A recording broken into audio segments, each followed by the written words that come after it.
Welcome back to On Our Terms, hosted by moi, Ismatou Bah, the big sister that fucks up so you don't have to. But obviously, as usual, let's set some ground rules. This is not a safe space. It's a brave space.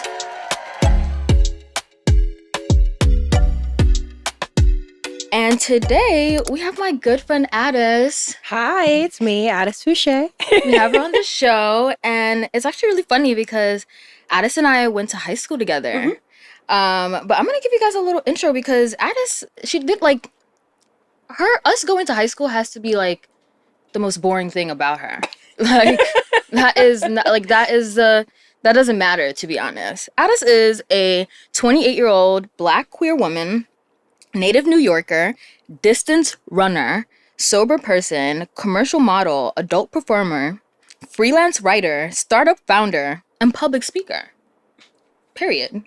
After graduating from Middlebury College with a dual major in economics and Chinese, yes, Addis is fluent in Chinese. Addis began her professional career in advertising at Wyden and Kennedy, and later RGA and Group M. Some of her former clients include Bud Light, Lyft, Equinox, Nestle Waters, Duracell, DuPont, and Planned Parenthood. What a client group. I know, right? Mm-hmm. As a multi-hyphenate, Addis's mission is to create the content that she wishes she could have seen at a younger age, which destigmatizes topics like sex, sobriety, race, sexuality, and gender. Whether she's writing for Glamour Mag or Refinery 29, starring in a top-performing BuzzFeed video, hosting her Soho House exclusive event series, The Lust Files, about sex positivity, or speaking at South by Southwest, or working on her startup, which is like Duolingo for social justice, or representing some of the most influential adult stars in the industry. You can find Addis trying a new mocktail recipe, shopping vintage at stores that only locals know, or training for yet another half marathon. Guys, and that's it. Period. Can you tell I'm a Virgo? Can everybody tell I'm a Virgo? I feel like, yeah, that's very Virgo of me. That comes out. Uh-huh. That is very, very clear. I'm happy to be here. Thank you, Ismatou. Thank you for coming on, honestly. You're my VVIP friend. Oh my God. You really are. And it's crazy because I can't believe I've known you for almost 10 years now. I know. Isn't that crazy to think? Yeah, and it's like... So much has happened in 10 years. Mm-hmm. And I don't even know if you even remember me 10 years ago, because I was like a little freshman. No, of course I do. Of course I did. I was like, because there was 10 people. There's 10 black people. 10 black people. Yeah. But I was like a little freshman that looked up to you. Mm-hmm. And you were like one of the older black girls who were just killing it on campus. Thank you. It's so nice to kind of be full circle and have you come on my podcast. Yes. But I want to really start before even we get into high school. Mm-hmm. I want to start with where are you from, mm-hmm. and how you even got to Yeah, so I grew up in Brooklyn, New York. I grew up in Fort Greene, when it was black and interesting, and there was a Golden Crust on Fulton Street. So I've grown up there for literally my entire life. I lived in Chicago for about a year. My dad taught there in Chicago. And right now my dad's at Brown University. And period. Whenever he, feels like he's another person like me who does a lot of different things. He was just also it's in the blood. Yes, he founded a book festival called Calabash in Jamaica. Oh my God. Yes. So my dad runs Calabash.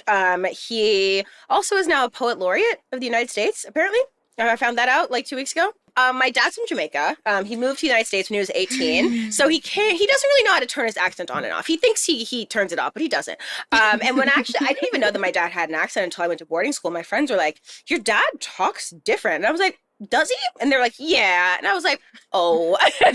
My mom is from Trinidad. She moved here when she was 9. So her accent very much is more controllable.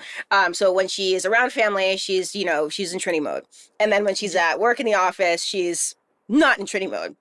Always find parents who can turn on the American accent. So interesting. Yeah, my mom's, she showed me a photo of the day she moved to the United States. Her and my aunt are wearing these matching blue and white outfits with big lapels and a cute skirt. They have matching purses. My mom said that she had everybody's passports in her purse and she kept checking to make sure that she didn't lose them. And I was like, so what was in your sister's purse? She was like, oh, candy. But it's a photo of them met JFK that's so in the cute. 70s. Yeah. That is so cute. Yeah, so grew up in New York, and I, and honestly, sometimes I wish that I didn't go to boarding school because then I could have grown up in New York from, birth until age 18 and really felt that I got was that literally experience. just saying that today. I feel like a fake New Yorker because, like, I feel like the most developmental years, like, when you meet someone who's like, I went to school in New York, like, it's like in their DNA. You can see it on them. And I'm like, I wish I had that. Yeah, you can like smell it on them. They have all these experiences about being on the subway, and it's like, I was in Connecticut. I know, unfortunately. Like, that's where my personality comes from. Oh, God, I know. Just fighting for our lives in Connecticut. And I feel so jealous and envious of them. And then they're looking at me like, but girl, you went to...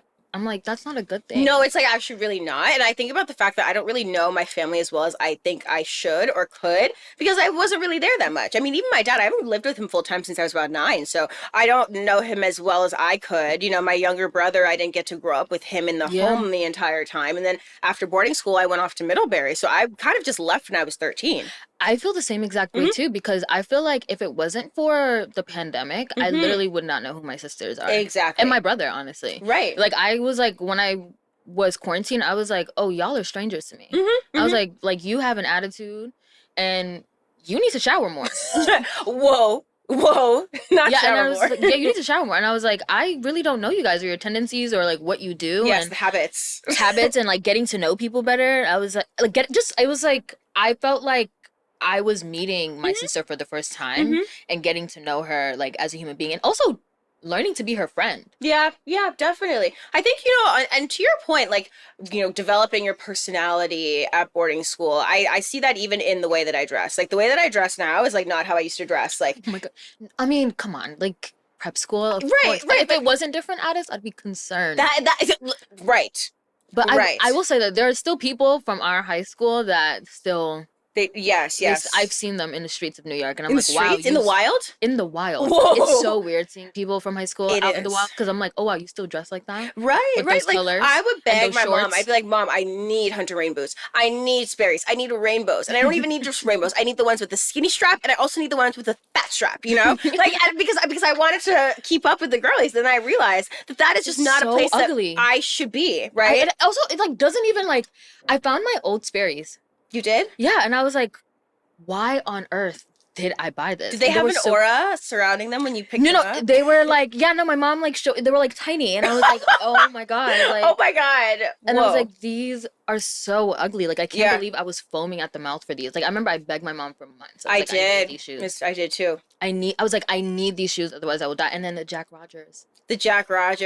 Right. And it's not even enough to just have the Jack Rogers, because I had the OG ones before they changed the sole. So I was like, oh no, I'm a real Jack Rogers bitch.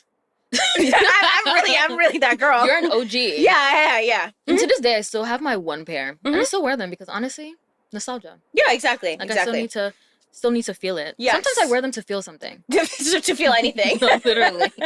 What was your experience coming from Brooklyn to boarding school? Yeah, honestly, I would say it was, boarding school is the kind of thing where you are forced to grow up really fast, but you're also stunted in many other ways. Like, when I got to Middlebury, there were kids who did not know how to pick their classes, and I was like, what do you mean? It's in the packet that they just got us last week. It's been in our mailbox. What do you mean you don't know how to pick classes? But then in other ways too, like, I think being around people that I thought were attractive and not having any rules was the first time that happened. And so, it was very interesting going to parties and being like, oh my God, what do I do? Oh my God, what do I do? And, I have a tree nut allergy, right? And so there's a song called the Mid Kid song. And this is a song that a bunch of people from Middlebury, who were older than I was, they made a song about what it's like to be a student at Middlebury. And there's a part in the song that says, throwing free granola, and I, with my big brain, thought the kids were at these parties eating granola. And I was like, what if I want to make out with somebody and they just ate a walnut and then I go into anaphylaxis at the function? It's wrong. That is just going to be disgusting. So I actually had a big fear about this. But, I'd say honestly too, going to boarding school in Middlebury, being one, not dark skinned, and two, also being on a sports team. Also, and being good on that sports team. Yes, it kind of raised my social status in a way that like was very, very unexpected. I mean, I always say, I feel like you Beyonce'd your way out of racism. Like, I know a lot of people don't know what I mean when I say that, but like, basically, like, you were just so lit that white people loved you. And, like, you just didn't... Well, at least from my perspective, I was like, wow, everybody loves her. Like, she is Beyonce. Like, she's attractive. Like, the white girls want to be her. The white boys want to fuck her. Like, that doesn't happen for black girls at boarding school. So, like, I'm like... How does she do it? Like, is it like you just Beyonce'd your way out of racism to me? And I don't know if you realize that. Did you realize that in the moment? No, honestly, but like the way that you put it, yeah, that's the perfect way to put it. I Beyonce'd my way out of it. Yes. And truthfully, I honestly didn't even think that I got that much male attention. It wasn't until I'm in 2015 or so, I matched with this boy I had a massive crush on, this massive white boy. And I was like, oh my God. He was 2 years above me and I had the biggest crush on him. In high school? Or? Yeah, in high school. And I had a big crush on him. And then, a couple years later, we matched on Bumble. And I was like, oh my God, does he remember who I am? Does he remember who I am? And he goes, hey, Addis, it's been a while. And I was like, oh, like, you remember me? He was like, of course I did. Like, you were so cool and blah, blah, blah. And I did not realize that I had this presence. Same thing happened with another dude from boarding school who was like half Chinese, half British, in the royal family, I believe. And I was like, oh my God, like, hey, good to see you. And he was like, oh my God, Addis, I haven't talked to you in so long. And I was like, what? So yeah, No, you were one of those characters in high school that I feel like you were so memorable. Like, you're, like, no one's gonna forget you. And you also, because you weren't actually a student at our school and you went to the sister, like, you went to like a all-girls boarding school near us and only ran track with our program. So like there was also that element of like your new blood on campus as well. And there was like this mystery element because like you don't take classes here, but somehow you're like bopping in and out. Like you're at our dances and you're also in our jig, but you're also like in the fucking jig. But you're also like not here and we don't see you sometimes, but then we see you in the dining hall and like we're confused, but and you're just like, everyone's looking at you all the time. Like, I don't know if you felt like, I felt like sometimes in the dining hall, it was like people were always either staring at you or it was like a movie scene for some reason. Like everything happened in the dining hall. Everything did happen in the dining hall, yes. I remember when I started actually like having sex when I was in high school. So I actually lost my virginity in CPT. I did. I lost my virginity in the boys' dorm. And for those of you who don't know anything about boarding school, if you were caught smashing in the dorm, it's over. It's clipped for you. You get kicked out of school. For some reason, I did it like 5 times, and I still graduated. But I started like, I honestly will move through a friend group like the Tomb Raider. So like I just started fucking everybody on the track team.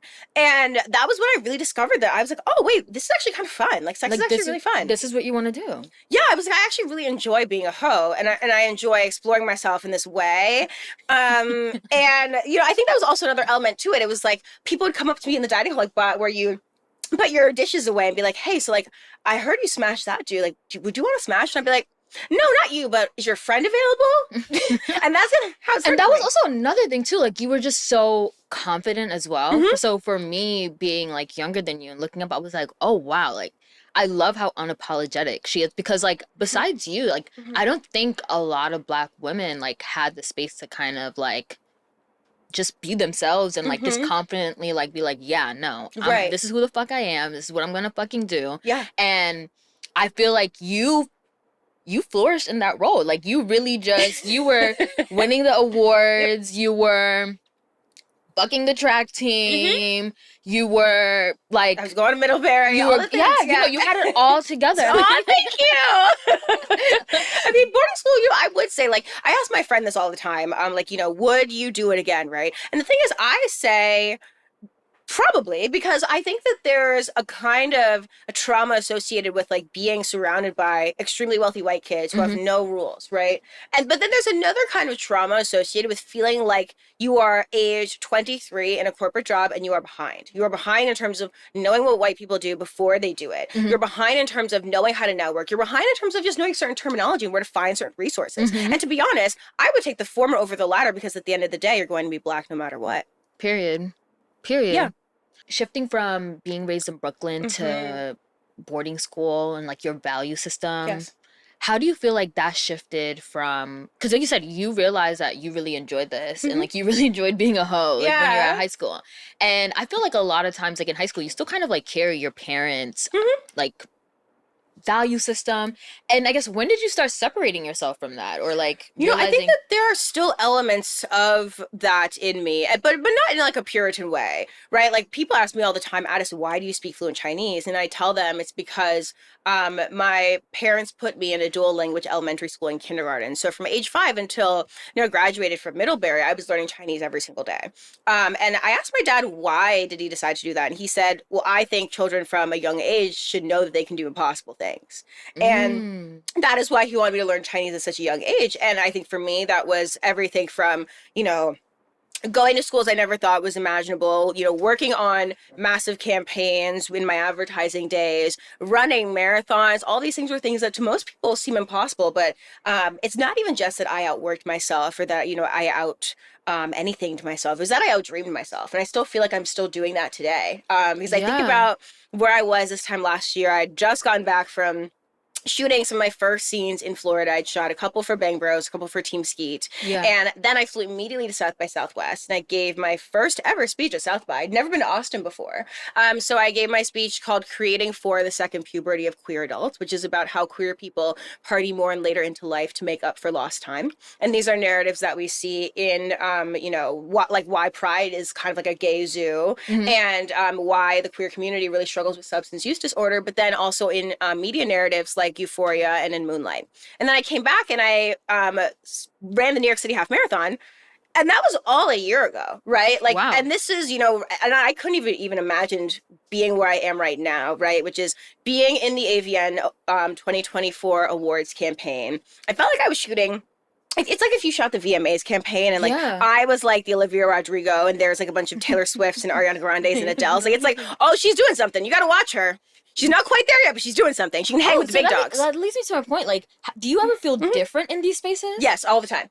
All the time. Yeah, it's very apparent to me that I'm the only person in these spaces who has like a Middlebury kind of education, especially amongst the Black performers in the industry. Got you. So you're always constantly like having this idea of like, wait, I'm not like these other bitches. I'm really not. I'm really not. And it really started from learning Chinese at a young age. Right. It all kind of correlates. Yes. Oh, wow. And actually, so my dad used to help me with these speech competitions when I was in elementary school. There was this one speech competition that was every Mother's Day. These, elementary school kids would write little speeches about their moms in Chinese and deliver them, right? The first year I did it in kindergarten, I got so scared on stage that I started crying. And then my dad carried me off the stage. And the next year, he was like, I think you can do it again. And I was like, sure. And he was like, just try it again.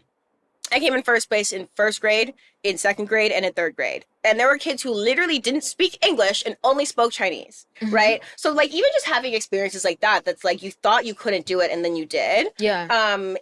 Also happened when I was running at boarding school. The only reason I got so fast, not the only, but one of the reasons was because there was a trainer at, his name was, and he was like, no, I think you could come in first at the chote meet. I was like, the first meet of the year that has everybody there. He's like, I think you could win. I was like, all right, see about that. I didn't really think too much about it. So we're on the start line, and the gun goes off, and everybody's kind of in a really tight pack, and I'm approaching this hill at the first mile, and I think to myself, if I can beast it up this hill and continue that pace for another quarter mile or so, I probably could win. And I'm approaching, and I'm like, you either do it or you don't, bitch. And I was like, all right, do it. And so I did it, and then I won, and then I crossed the finish line, and I was like, see, I told you could fucking win. And then from then on, I was like, you know what? Yeah, I could fucking win. And then I was undefeated for 2 years. Period. And you really were. I really was. And honestly, because you were also a long distance runner. And I feel like long distance is a lot of it's a mental. It is. It's a mental thing. You have to be able to kind of trick your body. Like, you're not in pain. Yes. You have to be able to withstand a lot of pain. And also you have to, like, when I would get to the last 3 miles, I'd be like, okay, 3 and free. And then the last 2, I'd be like, okay, 2 and through. And then the last one and done. You kind of have to repeat little mantras in your head. And I think, all of these things have something in common, right? It's that if you work for A, you will get B. If you work for a certain amount of time or do a certain amount of labor, you will get it.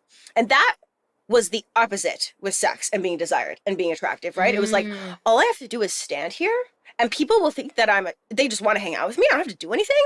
In fact, I probably shouldn't do anything. That was crazy, right? Like, I got to Middlebury and I didn't really understand still that most people on campus thought that I was cute. And I'd go to parties, I would hang out with my friends, and I'd be like, oh my God, me and that person just had a great conversation. We talked for like 45 minutes at that party. It was so fun. My friends would be like, he was trying to fuck you. And I'd be like, you sure about that, guys? I think he was just nice. And I'd be like, no, he's trying to fuck you. And it took like a year of that happening for me to really understand it. And I was like, wait, are you sure that I don't have to be anything? Transitioning from an all-girls boarding school must have been so... I mean, because then now you're Middlebury and there's boys now. And Yes. So, like... Not even just in class, in the dorm. You know? And then there's no like rules. You don't have to prop None. the door open. You don't have to have the you don't have to have the lights on and 3 feet on the door, 3 feet on the floor. 3 feet on the floor. Yeah, like you don't have like specific hours where you can see someone of the opposite. You can do it all the time. Yes. You can practically live with them in their twin size bed. Oh my God. And you know what? That's why I only fucked up upperclassmen for a bit, because I didn't like the twin size bed.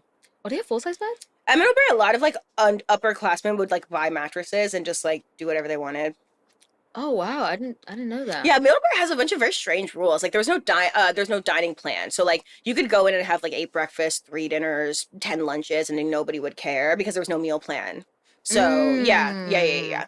But you know that was something that was really surprising to me. And you know, I wanted to work in advertising so badly. I was an econ Chinese double major. Pretty much every other person in my class would go on an intern at Goldman Sachs or Morgan Stanley, and I just knew that wasn't my calling. And I knew that doing something more of a marketing or advertising role was more me. And so I was working 2 unpaid internships at the same time. My first summer working in advertising in 2015, and I was working so much getting no money. And my friend came up to me and she was like, "Addis, there's this website. It's called Seeking Arrangement.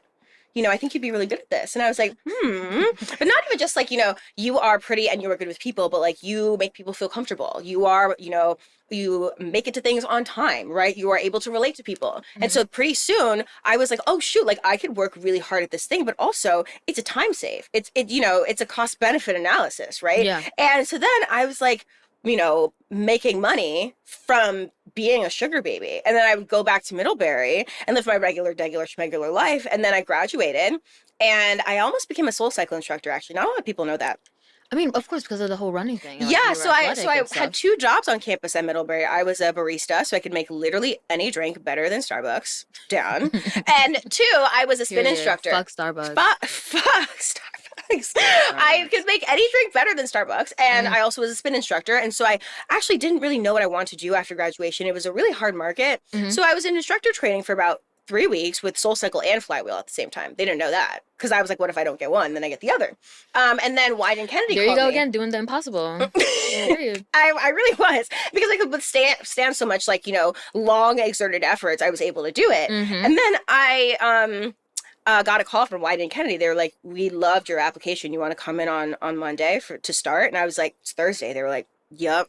And I was like, bet. So while I was there, I got to work on Bud Light and Equinox and all of those brands. And then at night, I was still doing my hoe shit.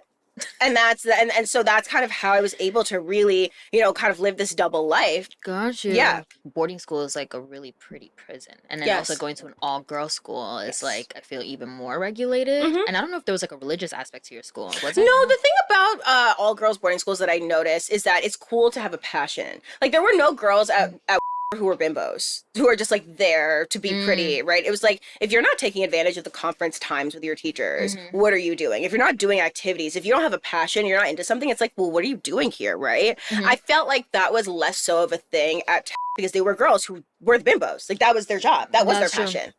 I mean, there were also people, I feel like, yeah, people could get away with things like that and just get off of like being popular just because they were like nice. Like, I feel like I heard that all the time. Like, oh my God, like, she's just so nice. And like there was like nothing else. Like she wasn't like no one. I mean, not to say that like you shouldn't be liked because you don't have a talent or anything, but like there were so many people I was like, like they're never giving anything. Like anything.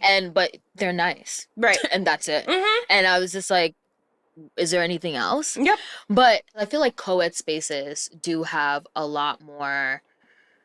It's a lot more traumatic for women in terms of like, I just think the dynamic with boys, like especially at like there was so much slut shaming and so much, and I feel like there were also a lot more drugs and alcohol, and, like substance abuse, like at, and I wondered like, was it like that at or was it way Yes, more actually. academic center? No, I mean, I was talking to a friend of mine, and I was so blackout, and she literally had to carry me out of the auditorium and like kind of throw me in that little bathroom that was kind of near main circle and try to figure out how to get me off campus so I would not be kicked out because I was like vomiting everywhere. Like I was shit faced. I took one of those little like chubby bottles of Poland Spring and I filled it with vodka.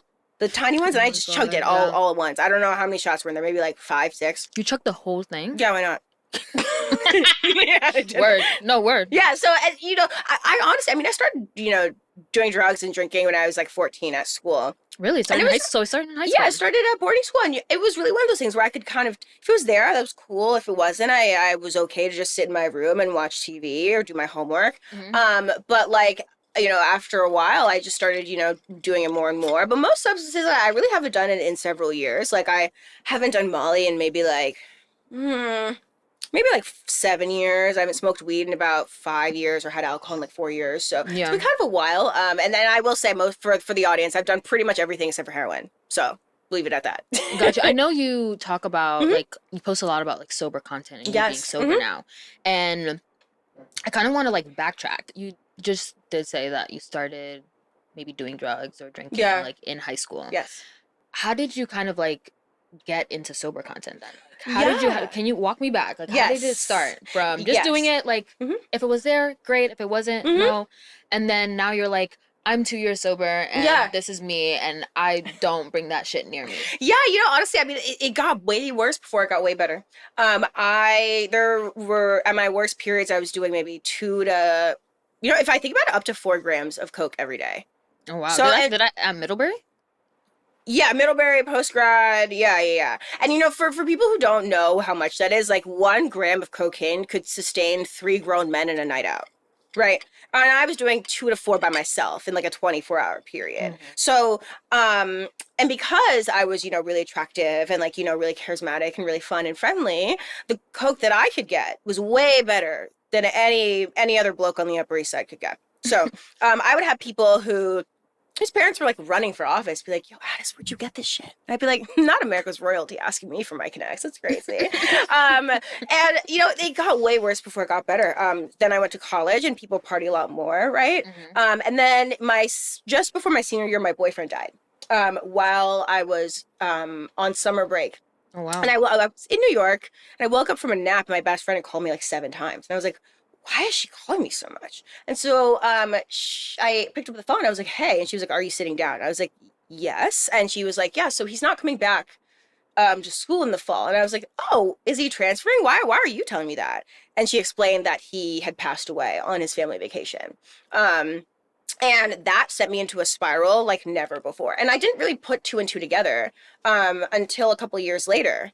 It was a little bit post-lockdown, and lockdown was really where I was like by myself and just had my thoughts, right? Like, yeah, there was nothing to do. And also my roommate at the time was way more of a party animal than I was. Like, I'd come back from Soul Cycle or from work or a date, and she'd be like, hey, want to do a line? I'd be like, yeah, sure. And so then when it was just me and her locked in the apartment, we would just do that until 8 a.m. 4 times a week.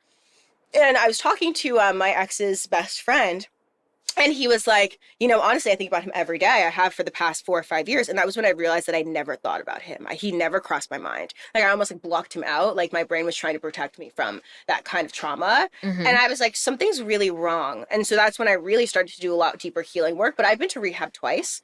The first time was in 2019. The second time was in 2021.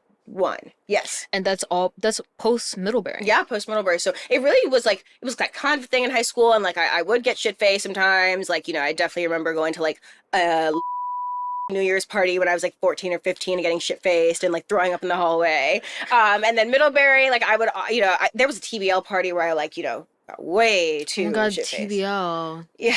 Right. TBL. Like TBT, to anybody who knows the Booty League. Stop. They told me it stood for 10 Brothers League, and I told them that's not true. No, I thought it said the Booty. Yeah, it did. Yeah, they were like, no, actually, Addis, like, it's 10 Brothers League because there's like 10 of us, and I'd be like, yeah, sure. Sure, babe. So yeah, It sounds like a gay porn channel. It really does. The Booty League. Yo. Oh my God. Yeah, no, but it honestly got a lot worse, especially after I graduated from school, because one, I had all of this disposable income, right? And two, because I was in New York. You can get anything in New York. Like even now I can look at a car and to know that it's a runner car. So I'm like, why is that Aryan looking man getting into the back seat of that car with a blinking light? Oh, wow. And that's not your Uber. So, because you also had your, I guess, sexual awakening in high school. Yeah, I would say so. And so like juggling like drugs and addiction and like slut shaming. Yeah. Like how did you kind of manage that transitioning from? Well, I think honestly what made it harder for people to really touch me with it was that at the end of the day, if I was getting shit-faced and blackout and then fucking your crush who doesn't know you exist, I'm still beating you in the 10-mile run. So in certain ways, it was almost like a jealousy thing, right? Until like it got to a point where I was doing too much and then I had to leave the team. And then honestly, I really kind of enjoyed leaving because I got to see myself as something other than a student or a runner for the first time. I got really involved in the radio station. I started, So this was happening within your track team, the slut shaming. Yes. Oh, wow. And at large, everywhere else. Gotcha. Right. So, but the thing about cross country and track is that cross country is much more competitive because with track, it's just about who makes what qualifying time. They could bring 4 people to nationals or, NESCACs, they could bring 40. It matters who qualifies. Cross country, there are certain races that only, top 12 can run these ones, top 7 can run these ones, but only top 5 score. So bitches are fighting tooth and nail all season for those spots, right? And so it was actually pretty abnormal for me to be one of the top girls as an underclassman. So there were people who would try to say things to our coach to get me kicked off the team all the time. Oh, wow. Right. Like I remember once I PR'd in the 1,000 meters. Were these black women or were these like... No, of course these were marshmallow colored people. Okay. Yeah, of course. Of course. Of course they were. Of course they were napkin people. So... I was like, I was like, man, I'm surprised that I ran so well in that 1,000 meters because I just did a shit ton of blow the other night and I, got really shit faced. And then somebody told coach and I was like, well, did I PR? Did I not PR? What do you want from me? And I remember, looking at my coach in the face and she was trying to kick me off the team because I wrote something about party culture at Middlebury. And I wrote about how I saw somebody doing coke that did not look good. And she was like, I don't like that you know what that is. And I was like, well, I wasn't doing it. In fact, I was just at the party to write about it. And she wanted to kick me off the team. And I was like, well, I guess this is the dark side of being Beyonce. It is the dark side of being Beyonce. Because white girls want to be you. Yes, so badly. And they can't handle it. They can't. They really can't. And I was like, well, there's institutional racism at Middlebury, like I just wrote about. And she goes, no, I don't think that's a thing. And I was like, really? And she goes, Addis, when I look at you, I don't see a black person. I just see a person because I don't see color. And in that moment, I just knew that there was no... Like, nobody asked you for that. No, nobody asked you, but also you're saying, like, I'm going to pretend you're not black because if I acknowledge it, that's going to be to your detriment. That's what you're saying. Yeah, pretty much. Yeah, and I was like, you're going to pretend that I'm not black for who? For you or for me? Yeah, it's not for you. It's not for me. I love being black. Yeah, it's for her. It's really for her. And I looked her dead in the face and I was like, if we part ways right now, you are not going to make that podium at nationals. I promise you. And they didn't make the podium at nationals. So, Period. I really did experience a lot of that on the team. And I felt like, running was a place where I really found myself. And I couldn't really be myself as I started to get better and better because that put a target on my back. One of my friends on the team, I remember she looked at me one day and goes, Addis, are you completely black? And I was like, I mean, what? And she goes, no. I mean, that is like a compliment. You're like really pretty. And I was like, oh my God, that is disgusting. And when I brought it up to her a few years later, of course, she starts crying. And now I'm consoling a 5'1" white girl. For what? For saying that she said something really crazy to me. Of course, that's always how it ends. Yes, that is. That's always how it ends. Yeah, and truthfully, like because you're always the villain. Always. But the thing is, and not even so much so, like at Middlebury, if other black women got called Addis, but that never happened to me because they knew when they were looking at me, it was me. So I didn't actually know that was a thing for a while, but that also meant that like when I said, hey, you're being racist, you're being out of line, people would actually listen to me. They wouldn't listen to other black people. Yeah, this is honestly, you're really highlighting what I'm saying at the beginning, which is you were Beyonce. Like you were given the space to do and have those discussions and like be able to say what you want. And like certain black women don't have that power. Like you can't just say what you want. Like there's certain black people, depending on how attractive you are, I guess, to white people. Right. You have the ability to say what you want. And there were black men on like at that had that privilege as well. Mm-hmm. Mm-hmm. Like, they could act crazy. They could say, not act crazy, but they could say whatever they wanted because they were attractive and white women wanted to fuck them. Exactly. And that's that on that. Yes. Post-grad, you founded Bitter Blush. I did. And so that had to be a culmination of all these experiences you were having tell me about how that started. Yeah, so Bitter Blush started as a blog that I started with a few friends. And I really just thought it was going to be more of a passion project. It was a space that we created to talk about stigmatized issues so that people had a space to feel less shame. So things like sex and mental health identity. People wrote things like, what is it like to lose your virginity as a fat black gay man? What is it like to be the token, person in a friend group, or like have sex with chronic pain? Someone wrote a reflection on dating during the pandemic, all of these kinds of things, right? And folks would start DMing me after a while when we really started to get a lot of traction during lockdown because people were just on their phones talking about this kind of stuff. Yeah. And soon enough, I was like 24 with people who were volunteering part-time for me. And I had like 15 volunteers, right, who were doing this work for me outside of my 9-to-5 job and outside of hoeing. So I was, doing so much. And people would say things like, thank you, Addis, so much for writing this or for posting this issue. Yeah. I didn't know about it until I saw it. And so then I realized people wanted to learn about these kinds of things. They didn't have a centralized place to do so. And they didn't have a place to do so in a way that was buildable. Because the thing about getting disparate things from social media accounts is that it depends on what the algorithm decides to feed you that day. And it depends on if you understand, the first point to get to the second point to get to the third. So if that's above your head, it doesn't matter. Yeah. Right. So basically, Bitter Blush is now transforming into an app that is a B2B DEI resource for companies as part of their benefits package to replace those really boring corporate trainings. The thing is, if you make it easy for people to learn and you make it easy for people to understand the topics that they're interested in, then it's kind of empathy made easier. I feel like a lot of your work stems from you putting yourself in Addis's shoes when she was younger and being like, wow, there is no content on sexual assault or there is no content on just the taboo things in society and things that are extremely stigmatized, especially from the backgrounds that we come from. We don't really have we can't really talk to our parents about these things. No, we can't. Because, there's all these respectability politics and there's always a level that you reach with your parents. You're like, all right, you're not going to understand this and I can't talk to you about this. Right. And so I guess, was there a moment at Middlebury where it just kind of snapped for you and you were like, oh yeah, I don't know, Bitter Blush, was it born? Can you remember a specific moment? I guess it was born. Yeah. So I actually, I don't know if you remember Eileen Kelly's Killer and a Sweet Thing blog, but she had this blog called Killer and a Sweet Thing that was known in Dazed magazine as the sex ed you never had. So I helped Eileen with a lot of that. And so that's how I got my feet wet with writing. But I still knew that I felt like there was room for Killer to grow in a way that it wasn't going to. And so I was approached by a couple of people at Middlebury who wanted to start something similar. And they were like, I think we need your help to do it. Because one, we know that you have, the writing ability and the critical thinking skills to actually do it. But also you have experience in growing a media platform. And so that's really where it started. And I was like, yeah, I know that Killer isn't going to go in the direction that I think it could. But if I can start this other thing, why not? I want to go back to talking about your sexual awakening. Please, let's do it. And what, I know you said that you kind of ran through the track team like a Tomb Raider. Yes, I did. Is that what triggered your sexual awakening? It was more so that so I'll tell you of the story of how I lost my virginity. We'll get into it. So I was really into this boy in high school and his best friend was really hot. And we were at the school dance and the boy wasn't paying attention to me, but the friend was.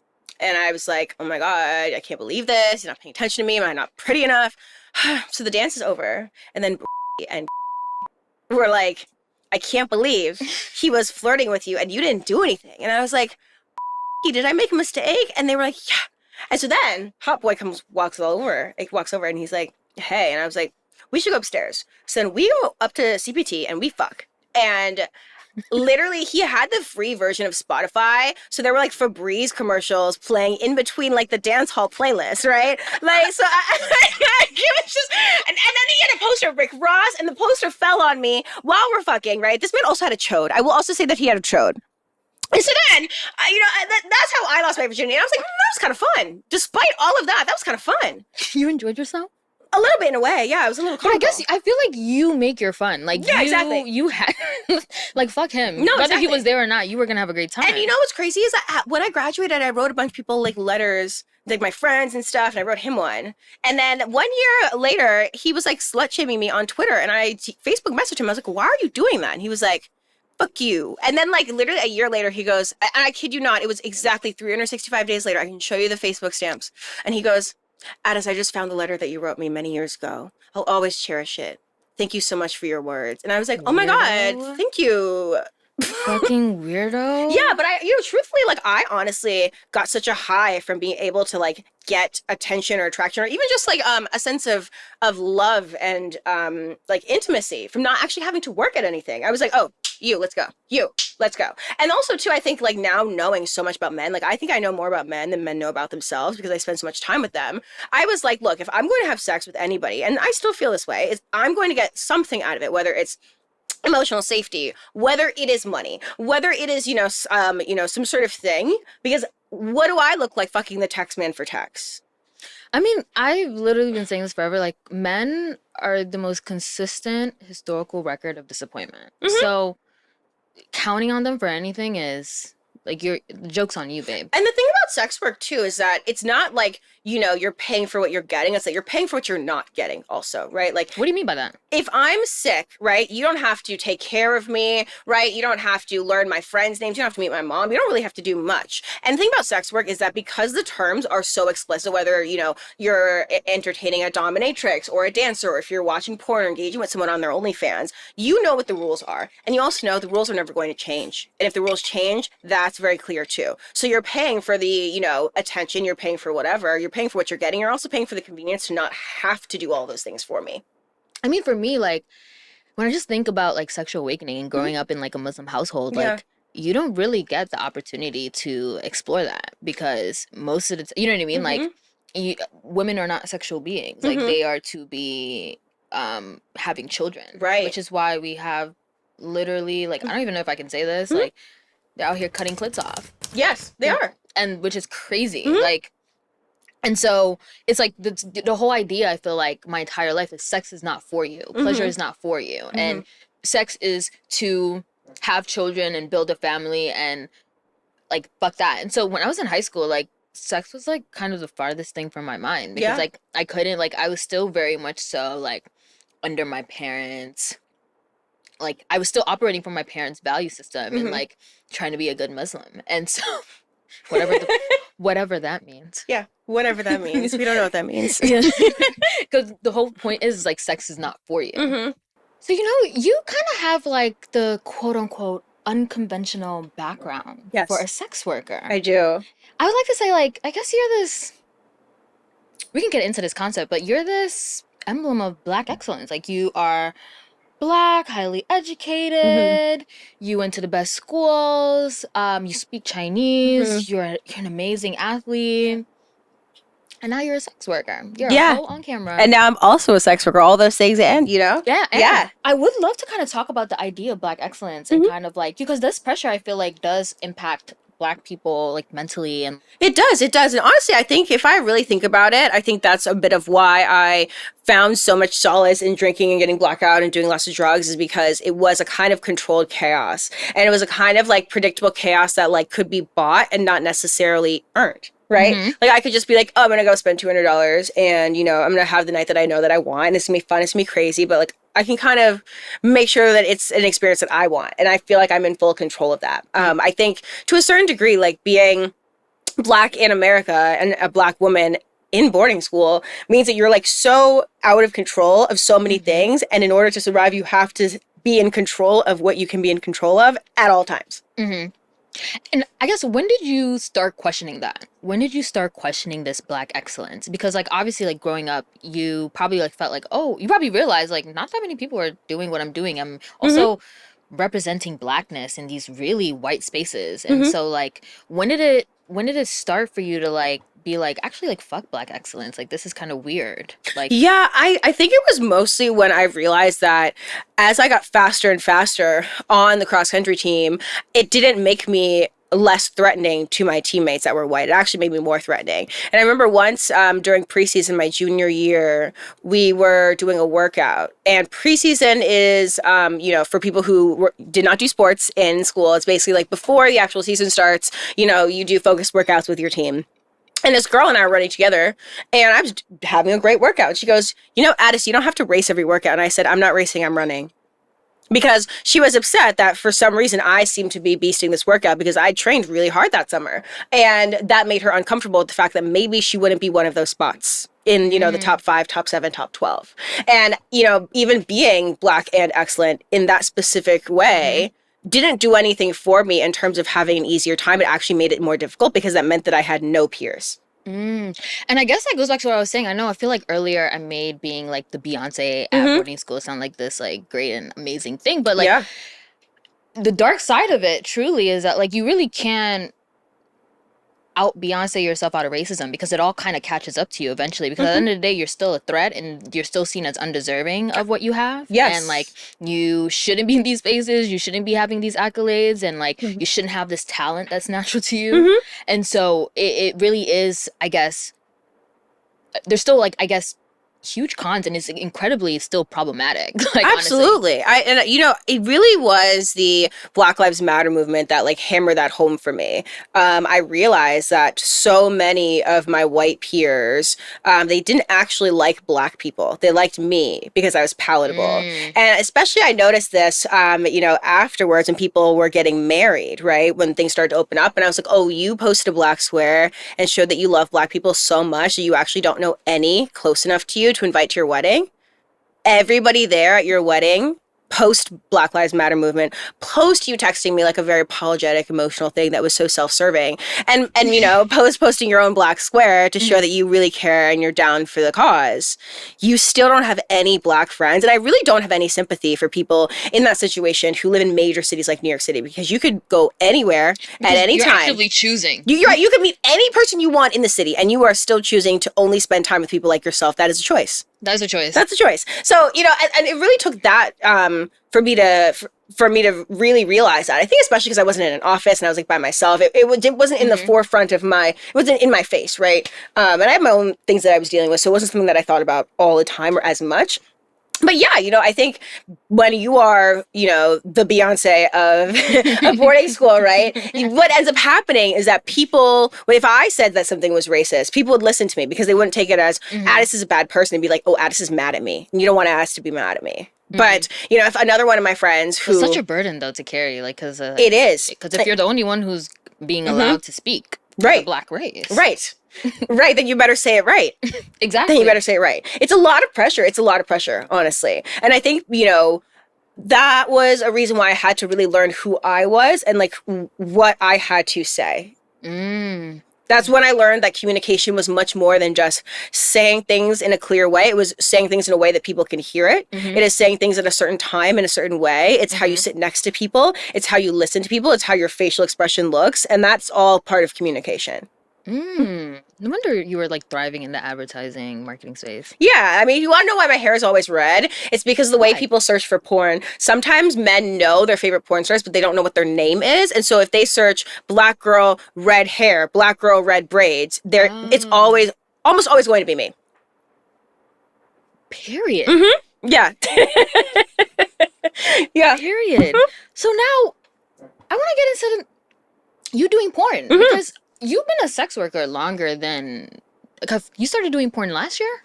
I started doing... My first scene ever that I shot was in summer of 2022. Yeah. So it's really been like a year and a half that I've been doing this. So it's been pretty recent. But honestly, it was kind of rolled like a snowball. I was helping people with their OnlyFans during lockdown, just like, some friends and stuff, not taking it too seriously. And then me and a friend of mine recorded this video for somebody else. And like, before we sent it off, we realized that like the situation felt off. So I was like, well, what do we do now? We have this like 40-minute lesbian video. What do we do with it now?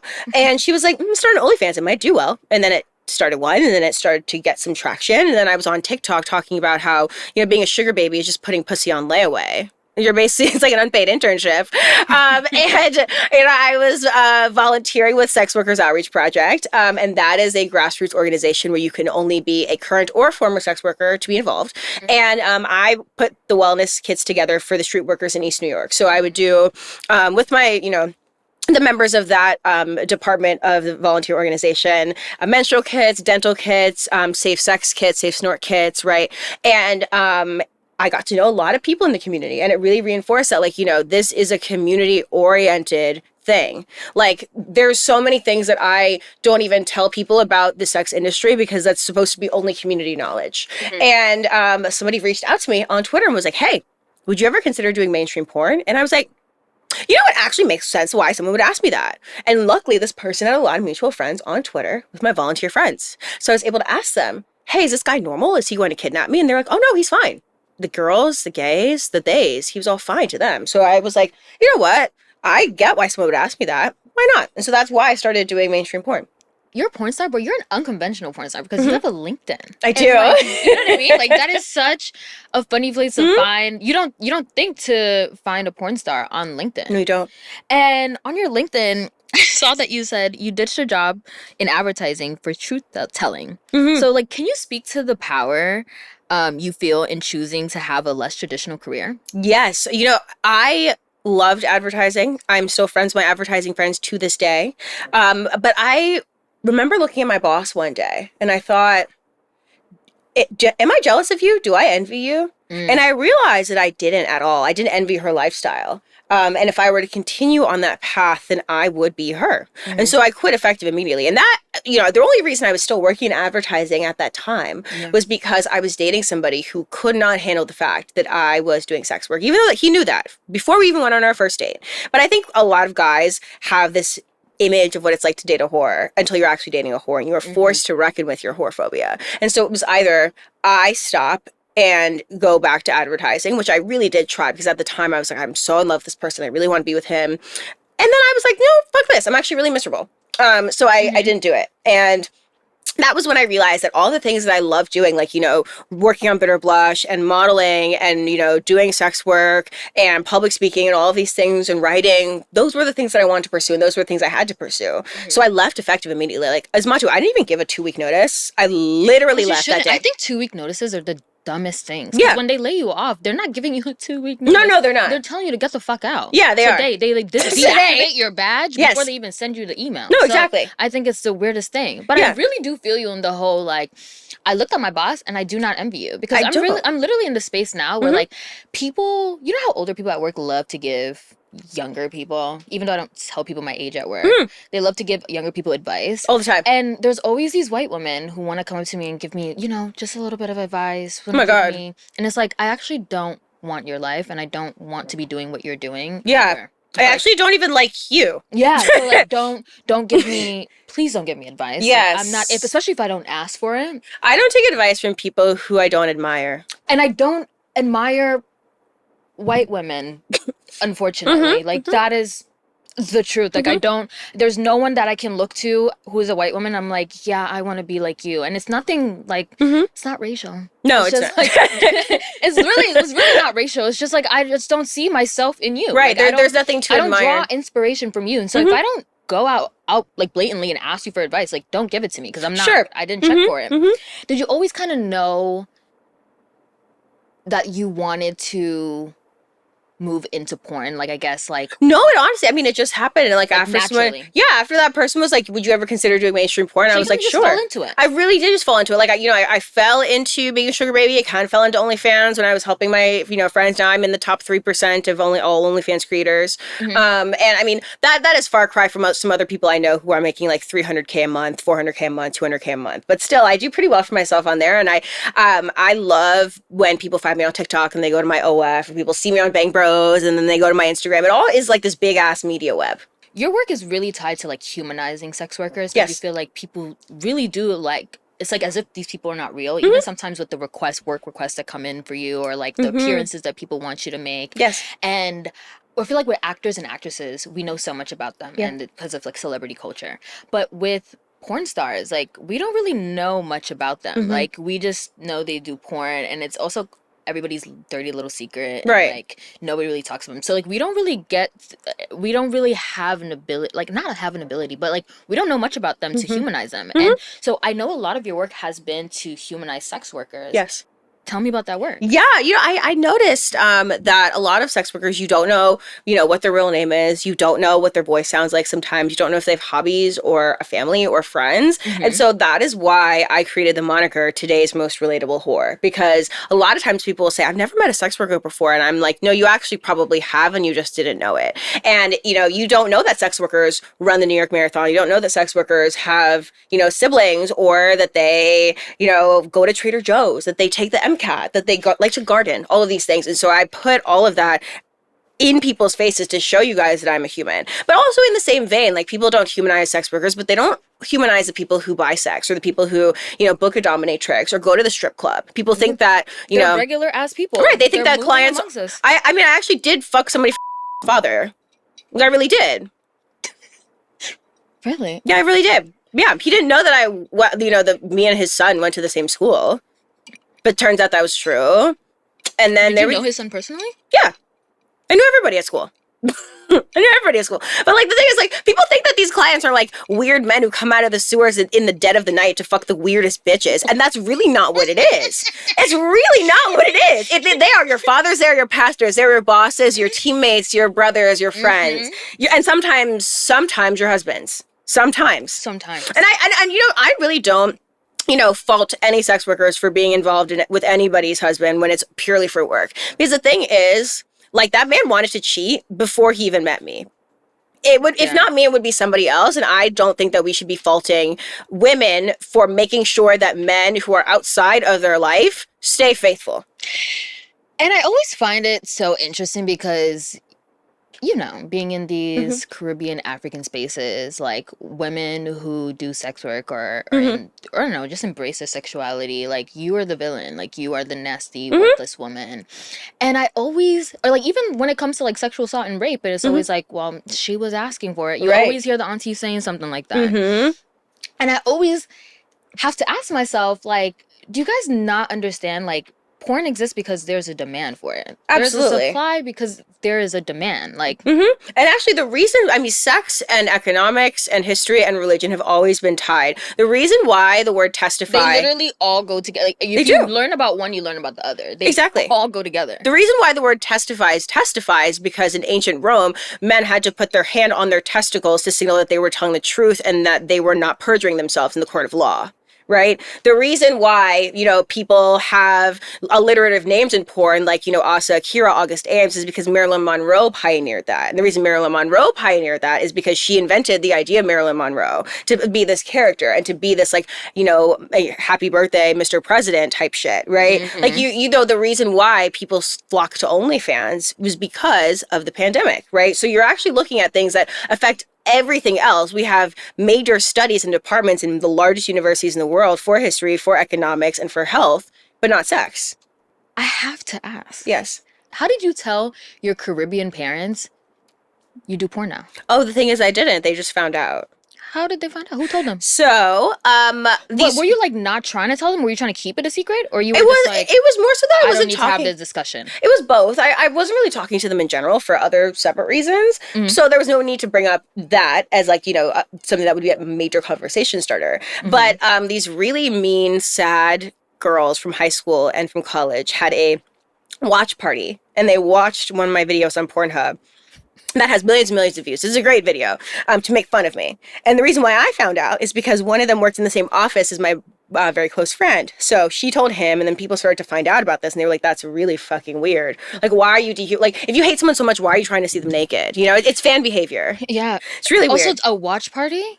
Yeah. Like that's jobless behavior, actually. That's jobless behavior, and that's really fucking creepy. And these were people I don't talk to anymore. I don't follow you. I don't see you. I don't do anything. So the fact that it was very much giving them. My enemy's enemy is my friend. That's really what it was giving. And I think at our big ages, that's a really pathetic place to be. But I digress. So one of them actually sent the video to my mom with this long ass monologue. She had my mom's number from high school. Yeah, you sent it to me. Yeah. So, and then, and so that's how my mom found out. Now, my dad's had Google alerts set on my name since I was maybe 14 years old. So anytime anything comes up. Your dad has Google alerts set on your name? Yeah. Who the fuck? Why would you do that? Oh, he was very technologically savvy. Yeah, he was That is actually. a man in STEM. Yeah, no, right. Black people in STEM. So I remember once I tweeted this thing that was about like, it was about like, it was about like Nickelodeon stars and like, being like promiscuous or whatever, which, in light of the recent news sounds really bad to say, but it was a funny tweet that I tweeted when I was like 14. And my dad called me in the living room and was like, why would you tweet that? And I was like, do you follow me on Twitter? And he was like, no, Addis, I have Twitter alerts on for you. I have Google alerts. Anytime you post something, I'll see it. Was your dad a helicopter dad? Yeah. Oh, wow. Oh, yeah. Like when I was in elementary school, if my homework was not neat, complete, and correct, I would have to erase it and do it all over again. Oh, my God. Oh, yeah. Trauma. Yeah, that's right. Exactly. So I had to actually, and that Chinese was the one thing he could not help me do. So I actually just learned it by myself pretty much. Oh, wow. Yeah. So after your mom got that text, what did she like sit you down? Did you guys have a discussion? Yeah, I was on also, my way. Did she tell your dad? Like, did your dad have a separate discussion? No, I only started talking to my dad again about a month ago. So. Oh, okay, so no, brand new. Yeah, also he doesn't like. What are you gonna tell me? Right, exactly. I'm like, this is the happiest, healthiest, most financially stable I've ever been in my life. I mean, what are you gonna say about that? But I was on my way to my mom's house when that was going on. So I get to my mom's house, and she's like, "Why is this girl texting me?" And I was like, "Dude, I don't know." And then she shows me the message, and I was like, "Oh my God!" And of course, this launches into a conversation of like, what are you doing with your life? I don't understand. And I was like, Mom, this is why I get invited to talk at South by Southwest. This is why magazines like Glamour and Cosmo want me to write things specifically on the sex industry. This is why, people want to interview me. This is why I actually can go to specialized EMDR therapy and, be the healthy person that I am, and the thing is, if I was just a porn star and a good person, would that be the end of the world? I don't think so. Do you think she got it after that conversation? She didn't, but she started to, even when I was in the AVN Awards campaign, my mom goes to Consumer Electronics Convention pretty much every year. And those are both in Vegas. And so I asked her, hey, are you going to Consumer Electronics? And she said, probably not this year, but why? And I explained that I would be all over Vegas, on the billboards, on the bus wraps, on the taxis, everywhere. So I was like, you will see me all over. I mean, the ad looks very tasteful. It's like a Skims ad. And she was like, oh, I don't want to be a part of that. I was like, excuse me, first of all, don't flatter yourself. I'm in the ad. You're not. Let's set that one straight. And, but then sometimes it feels like I have to filter how open I can be with them in order to maintain a level of, civil behavior with them. Got you. And how would you describe, like, because obviously, like, I mean, you doing porn is definitely not the end of the world. Yeah. And, like, there's so much more to you. How would you describe, like, your relationship with your parents today? I know you said you just started speaking to your dad. And so I'm guessing he probably doesn't even really have the space to talk to you about. Probably not. Like, even if he wanted to, he'd probably be like... Yeah, and honestly, the reason why I even started talking to my dad again was, one, because I really missed him. And two, the person that I'm seeing I reconnected now... with my dad, I want to say... Yeah? A year ago? Yeah? And then he pissed me off, and I was like... Right, yeah. You need to stay over there. Yep. And then and I was like... Then he was like, oh, I'm sick. And I was like, ugh. Yeah. Like, oh God, of course you are. Yeah. Yeah. It's like more so. It was like I felt it was my duty to reconnect, and you know what I mean. But like, I feel you on the whole. Like, I don't think I personally would be confused if my dad asked me about the state of my life. I think once he asked me, when am I getting married, and I was like, are you married? Right. Are you married? Are you married? Why are you asking me about that? Don't ask me about something you have no experience in. Yeah, and that was the end of that. And we never talked about it again because he was like, gag. Like, she gagged me. Yeah, exactly. And I could see it in his eyes. And so, like, I totally feel him with, like, yeah, my dad would never bring this up. But, like, how would you... But, like, I know me and my mom, like, my mom feels like, because she raised me, my mom, single mom. Yeah. She feels super entitled to, like, ask me, what am I doing with my life? Like, dropping out of grad school, all that stuff. Yes. And does your mom feel that sense of entitlement too? And like asking, I guess, like, feeling like she should have a sway in like what you do and stuff like that. Like, yeah, no, my mom is, I mean, right, I self-fund all of my ventures from like my thing with Soho House to Bitter Blush. I've been self-funding that since I was, since I started them. And my mom knows how much I work. And she, has also just been like has a lot of feelings about helping me with the friends and family round because she thinks that it will enable me to do porn. And I'm like, well, that's not really how this works. But also it's like, you would rather me run myself into the ground because you and your morals cannot fathom the idea that I do porn, separate from all the other things that you know me to be, you know? And so she is, I think, processing it as best as she can, but, you know, that's to be taken with a grain of salt, I think. How would you define your family today? I would say that all the members of my family are equally as fucked up. I think the only difference between me and them is that I put in a lot of effort to heal that trauma. I put in a lot of effort to do that. Like, you know, I'm very in touch with my spirituality. I am also in EMDR therapy, which is kind of it's a specialized form of therapy where, you know, sometimes when people have panic attacks, they say that, like, you know, the bilateral stimulation, like touching both shoulders, like will help you kind of calm yourself down. It's that same kind of idea, but you have two paddles in your hands that are vibrating left and right to stimulate both sides of your brain to process through trauma more efficiently, right? So I do a specialized kind of therapy to help me.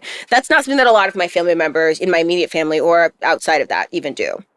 So I would say that I'm, you know, close with my mom. We talk almost every day about certain topics, right? You know, my dad and I are reconnecting. And the reason why we even started to reconnect is because the person that I'm seeing doesn't have a relationship with his father. And he, you know, has said multiple times, Addis, you are so lucky to have a father who genuinely is obsessed with you. I would give anything for that. And of course, he doesn't, you know, fully understand all the nuances and things, but he was like, at the very least, that's all I ever wanted when I was a kid. Like, and you have the chance to have that. And so that gave me more of a reason to open the door, and then something happened with another family member, and then I kind of was like, okay, I think this is the opportunity to do so. But if I would describe my family is that everyone is trying in their own way, and I think that's all I can ask for. Yeah, I mean, I can definitely relate to that. I feel like, honestly, my dad needing me is really what kind of shifted my, you know what I mean? Right. Like, he, you know, if he could reach out to anybody else, he would. But, like, you know, he goes back to his children. Yes. And, you know, there's always a little bit of anger because, like, you know, my dad wasn't in my life for, I want to say, like, 8 years. Right. You know? And so I definitely am sometimes just, like, frustrated and, like, annoyed, but I think it's all part of the process. It is. And, you know, even, like, my grandmother, Phyllis Faye, she is 90 years old, an Aquarius. Oh, you wow. don't fuck with Phyllis. Actually, both my grandmothers were Aquariuses. And my grandma, ever since I was a little girl, she'd be like, Addis, you have to have your own car. You have to know how to drive. Addis, you have to have your own bank account because you know, you don't want to share your bank account with your husband. You can have one, but then have a separate one for yourself. She always was like, you have to look out for yourself. Yes, all, you know, and so, like, I am so self-sufficient sometimes to a fault, and I think that is something that I've had to learn to stop doing. I've had to learn to let people care for me and, you know, trust that will be okay. Oh, I feel that. As the oldest daughter, like, I feel like I am too self-sufficient. Like, even, like, when I'm dating someone, like, and they want to do something for me, I'm, like, almost offended. I'm like, right. I'm like, do you think I can't do it? Right. I'm like, there's no need for that. Pussy? Like, you think I can't? Right. Exactly. Like, you know, like, that's how I feel. Honestly, one of my former employees at Bitter Blush, my former assistant, she was like, you know, Addis, you've built something so amazing, but you've also built it so that it doesn't work unless you're not actively working on it. And so that was a major way that I had to shift the business and how it was run. Does your family, because, like, you're a powerhouse. Does your family see that you're not just a porn star? Like, you know what I mean? think they do, with a couple of other, you know, really major opportunities that are coming my way. Like, I'm writing a book, and that book has been picked up. Yes, it's been picked up by a very major publishing house / talent management group that I cannot name, but maybe when we're off camera I can. And so that book is actually going to be about the intersection of Blackness, sex work, and substance use. I've not seen a book about the intersection of all three, and I would love for that book to be, you know, turned into a documentary one day, and I think that is also in the works, in the pipeline, which is really exciting. So, you know, even being able to have, like, a major book deal, and, you know, I'm launching another event series and a couple other media projects, so, you know, very much excited about all of these things. Yeah, you're not really telling them, you're showing them. I am absolutely showing them. Yeah. And the thing is, you know, you can talk the talk all that you want, but I think when people actually physically see that I'm a sex worker who does all of these things and I'm still one of the top people to watch in the game, then it really does humanize the fact that sex workers really can do anything they want to do. And just because you can't doesn't mean that I relate to that. Yeah. I mean, like, I'm just imagining, like, you know, when you kind of came out on social media, the content you were putting out on social media, Yeah. I just always think about like, coming from the schools that we come from and like how it's like this is such an unconventional career because like that's what like these college preparatory prep schools in New England prepare. They don't they don't that's not what they're advertising. They're not saying they're trying to get you into finance, into business and all these really corporate places, but you're like, no, babes, like I'm gonna be the best of the best, and yeah, I'm a sex worker. Right. I mean, I think, all the time, like when they zig, you zag. And that's kind of my motto right here.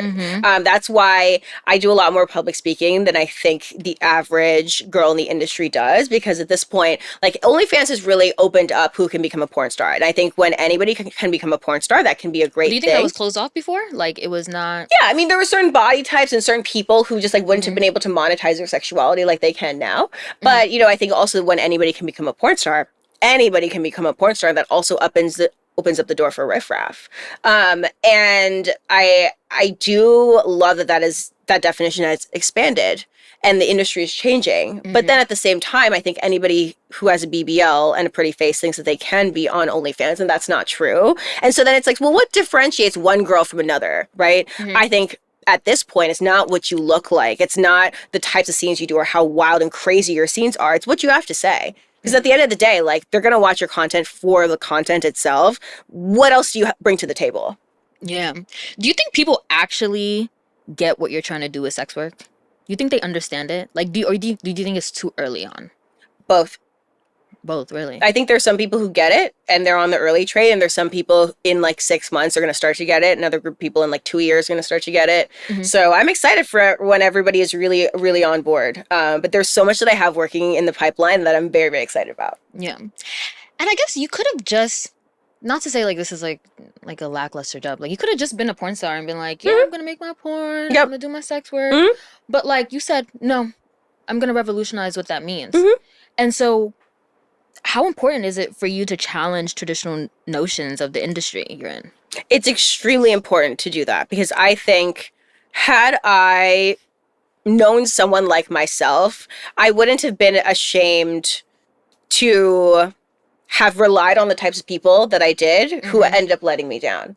I wouldn't have been ashamed to feel like I needed help in certain moments when I did. And I wouldn't have felt ashamed to feel like certain types of pleasure and joy that I enjoyed were not for me. Because I think when you go to boarding school and you realize how much out there exists that you didn't know, to find out that other people's types of joy should not be your type of joy is very, very mentally stunting.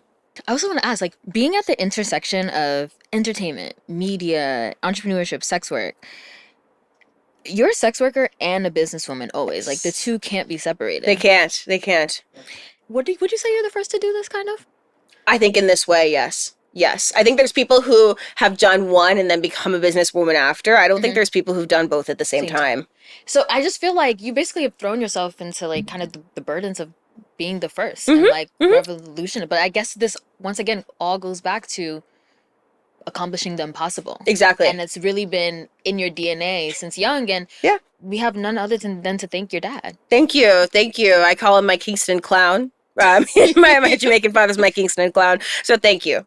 Where do you see yourself within the next few years of like kind of transforming the idea of sex work into entrepreneurship and business? I would love to start my own studio one day. Because I have ideas for that. I would love to be someone who has more mentees and to be able to mentor other people. And also, I've noticed that a lot of the girls who do porn don't dress well, and the girls who dress well don't do porn. And I would love to be the person who bridges the gap between fashion and porn. Period. Period. Because that is, you're so right. You're actually bringing so many things that I haven't even thought about. Yeah. Into my mind. Yeah, there's so many girls who like will show up to award shows and I'm like, you're wearing a matching set from Boohoo? Are you kidding me? But what's wrong with Boohoo? Come on. Some people, that's all they got. I'm like, you're making, if I made $300,000 a month, you bet your ass I would never show up to an award show in Boohoo. Yeah. Shame. No. Shame. Shame. But bring back shame only for Boohoo. No, period. Yeah. I mean, but, for the girl, listen, disclaimer, before somebody goes and says they're shaming girls who wear Fashion Nova and Boohoo, no. I'm shaming girls who have the income to afford more and who aren't doing it. Yeah, that's exactly what it is. Like, there's no reason for you like to you do don't have the creativity to come up with anything else. You don't have it. you don't have You don't have it. Yeah. I want you to talk about your other endeavors, because you was telling me about the meme account. Yes. You was telling me about, you also just launched your own podcast as well. Oh, yeah. Well, so The Lost Files is becoming a podcast, which is great. So The Lost Files is my series with Soho House. Yes, and it's so how did that partnership with Soho House start? Yeah, so I met my business partner, Natasha Miller, who's a sexologist, at a different speaking event. And we were both speakers out of many speakers, and we got along really well. And so we ended up hanging out and realized that all the spaces that we knew of to talk about sex were either like, you know, a slapstick comedy, like, you know, Pillow Talk, or, you know, Adam 22's many shows, right? Or it was very instructional, like how to squirt, how to do this, right? Or it was about trauma. There wasn't really a space to talk about sex in an elevated, but also curiously empathetic way. So we created The Lost Files. And so all of the events that we've had so far have been sold out. We had one that was about creating better relationships with porn. We had another one that was all about BDSM and kink. And we had 2 doms and one of their subs up on stage with us to really open up the doors to other people who are curious about the kink community. And our next one, which is in April, is about orgasms. And so the people on our panel are Joanna Angel, who's one of the top performing porn stars. She's in the AVN Hall of Fame. We also have Dr. Evan Goldstein, who's very well known in the gay community. He does this procedure where he can put Botox in your asshole so you can bottom better. And we also have Catherine Drisdale, who is a sex and pleasure coach. I did not know those. Okay. Oh, yeah. And I will be getting that procedure because as someone who does anal content, I want to be the best performer that I can be. Period. Yeah. Constantly working on your craft. Right. And I can gape. I can. I did it for Bang Bros, but I want to be even better. Because Avery Jane, who was just did the first triple anal scene as a Black person. What is a triple anal? That means there's 3 dicks in her asshole. First Black woman to ever do it. Coming for the 4th. I will fit 4 dicks in my asshole, is what I'm saying. Period. Yeah. I think I can do it. So, you know, that's how listen, always doing the impossible. Like, I really do think that I can, you know, really trailblaze in that industry. But that's how it started. That's how The Lost File started. And we wanted to work with Soho House specifically so that we could, you know, work with their community and kind of spread the word about what we're doing. But also, too, we can still list and invite and include people who are not members. So I definitely encourage people to, like, come anyway. Send us DMs if you're like, hey, I don't know if I can get in. We will get you in. It's okay. So The Lost Files is turning into a podcast as well. And then I have a meme account because what do people love to share most on the internet? Memes. And then this even feeds even deeper into this web of content where people either, you know, see me on Angela Yee's podcast, or they saw me on Pornhub, or they saw me on TikTok, or they see me on Ismatou's podcast, right? And then it all feeds into my OnlyFans and my writing and other things like that. So Gotcha. So you're just basically connecting. I am creating a utopia of media and different universes that exist in my realm for the public. Yeah, you definitely are a porn star with a college degree. Thank you. Yes. Yeah. if anything has been clear, is she is a porn star with a college degree. Right. And you really are using that big brain to just break glass ceilings. I am using my big brain to bust it open. Yeah, you are. Yeah. Period. Yeah, no. Yeah, Exactly so lots of things coming up. You know, this book, The Lost Files, is expanding. I have a couple other media projects in the works. So I'm really excited to be spending pretty much all summer in LA shooting a lot of porn. You're gonna be in LA. I am. You gotta link with the homies out there. Oh, absolutely. I'm going to be in LA a lot. It's going to be really great. I'm going to, you know, be there with my boo thing. It's going to be really cute. Oh my god, yeah, because you're dating somebody. I am dating somebody right now. Oh, wow. Do you want to say anything? Would you want to share anything? No? You know, what I will say is that I learn a lot from him. And I think what I really needed was to learn to trust somebody else. And that was very hard to do as somebody who's very self-sufficient and somebody who's always learned that if I work for A, I will get B. And so to even have somebody who like really takes me seriously, I'm like, just for being me? You sure? Is this a trap? You know? You thought he was playing a joke on you? Yeah, I kept him at arm's length for like a year. I didn't date him for like a year. I mean, yeah. Yeah. That makes sense. And he's he also had to prove himself. He had, right. As he should. And then he did. And here we are. We love that. And he's a Sagittarius. What? I know. And it works? Yeah. Prayers. Prayers. No, Sorrows. pray for Addis. 1 like equals 1 respect. Thank you so much Of for coming course. on the podcast. Yes. It was an absolute pleasure. Oh my God. Guys, remember to follow us at On Our Terms Pod on all platforms. And Addis, where can they find you? You can find me on TikTok, Instagram, Twitter, and OnlyFans, and also my own website, just Addis Fouché. It's my name. My handle is Addis Fouché everywhere, and addisfouché.com. Yeah, and then also remember to follow your host, moi, at utomzy, and we will have everything linked in the description. Thank you guys so much for joining us. I'll see you guys next week.